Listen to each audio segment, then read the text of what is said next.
Hello everybody, my name is Isis Daniel and I am the Millennial Psalm, and today we are here for my favorite day of the week. So if you know the song, you better sing along.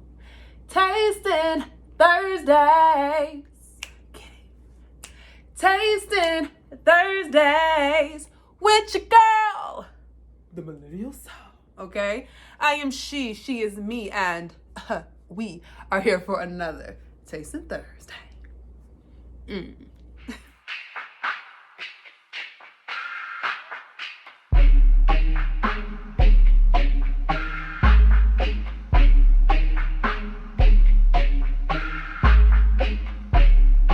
All right, you guys. So it's Thursday, and y'all know I tell y'all very frequently. Gets on my mama's nerves. Don't tell her I said it. But y'all know I pre-record. So this Thursday, I am not exactly sure what's happening because currently it's actually Sunday. Yes, you guys, I way in advance pre-recorded this Tasting Thursday simply because I'm not sure what the state of our culture is going to be after the election.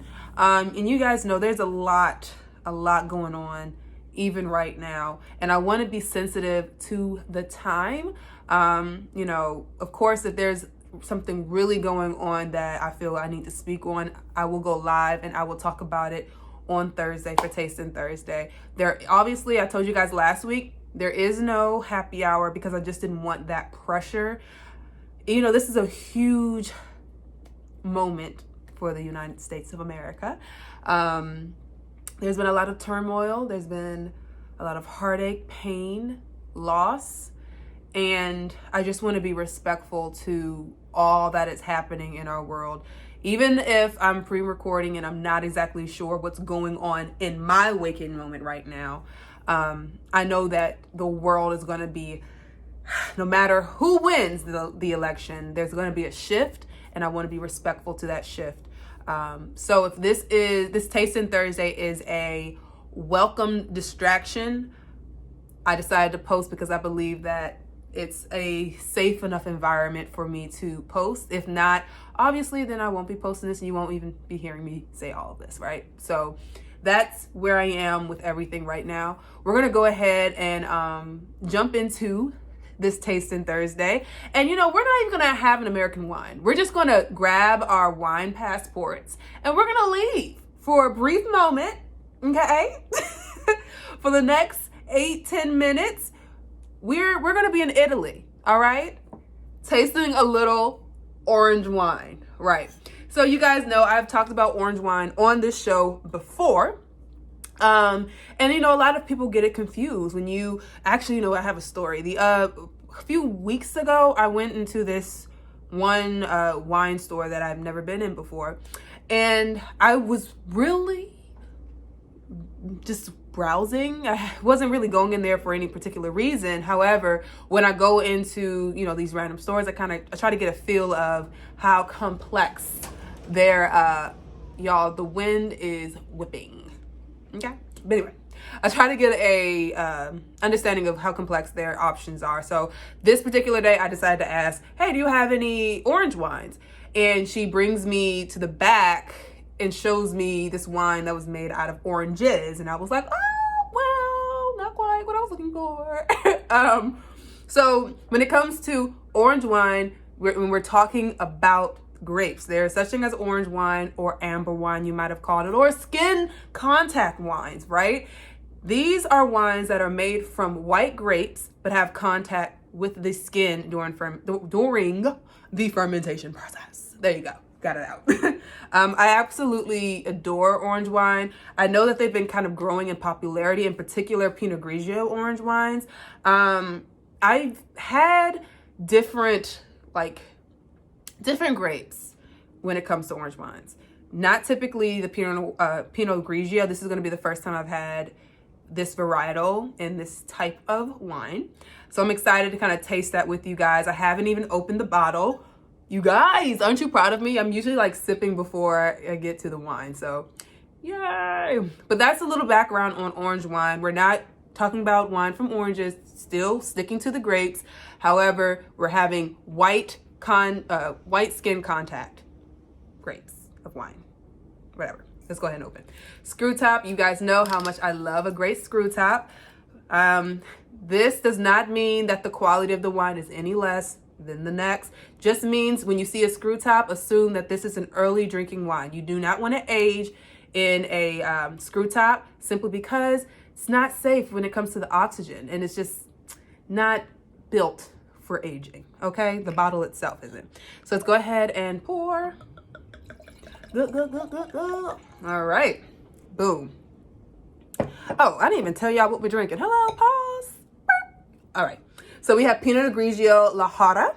Okay, and like I told you guys before, this was made in Italy, in 2019. That was when the grapes were harvested. Boom. All right, let's go ahead and open her up. We'll look at her actually for a brief moment. So this kind of resembles a what?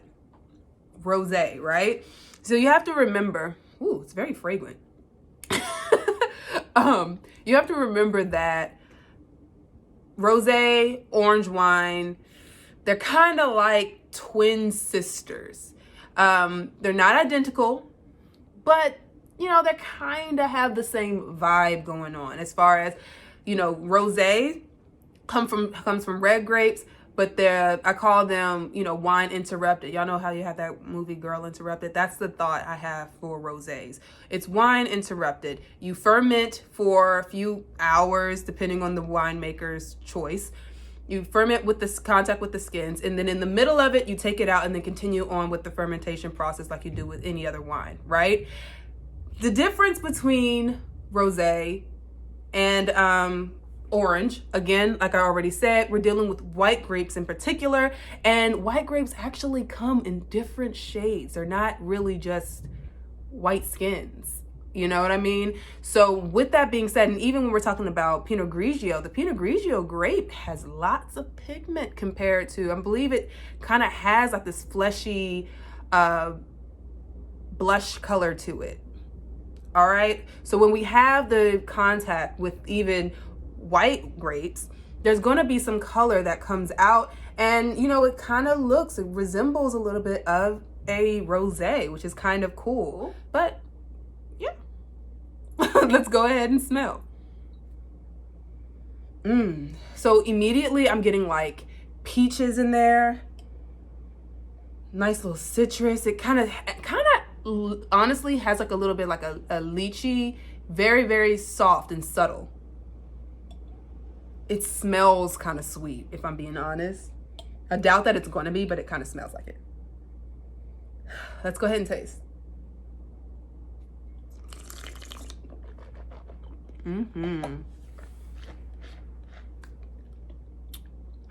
Yeah. Okay. Wow. Okay. So this is actually way better than I thought it was going to be. I've had some orange wines that are way hardier. Like they have like wet leaves and like taste like dirt. And I know, again, for all the newbies, you hear someone say that and you're just like, ew, that sounds gross. Not necessarily. It's actually pretty interesting if you open your mind to those flavors and aromas. But this is actually pretty light and refreshing. It kind of has like a tartness, like a sour apple taste to it. You're still getting kind of like that lychee kind of tropical flavor there. But then also peach, but the acidity is nice and bright. Yeah, so the acidity is bright, but I would still say that it's about medium acidity. It's not really overpowering. Alcohol is low. It's at a 12.15 volume, so it's interesting. But actually, I do like this orange wine. I think that it would be great with any type of fish dish, honestly. It's light, vibrant, and inviting, so I think that's great. Yeah. Oh, and I just noticed that it said 100% made with organic grapes. So if you are an organic grape person, this is also a great option for you. So I actually recommend this wine. Very light, fun, easy drinking. It's getting colder, so if you're still interested in your fish dishes and your lighter dishes, if you're still going for that, definitely can drink this. But if you're eating more heartier foods, might not be the best pairing. But of course, you know, if it's your vibe, it's your vibe. Go ahead and take a sip and enjoy. I do recommend this one though. I mean, I don't know if I really let y'all see, but that's what we're working with. Okay. All right, so I mean, that wraps it up. Again, you guys, stay safe. Don't be out here in these streets getting buck wild crazy, okay?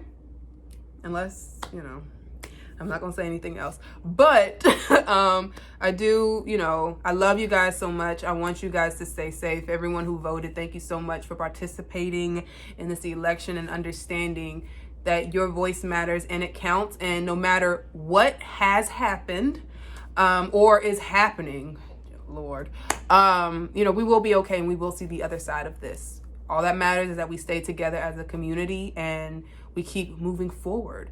You know, in the words of Frozen 2, just do the next right thing. Amen. Amen. All right, you guys, I love y'all so much. And I will see y'all next Thursday or tonight on a live or whenever y'all see me. Okay. Love you.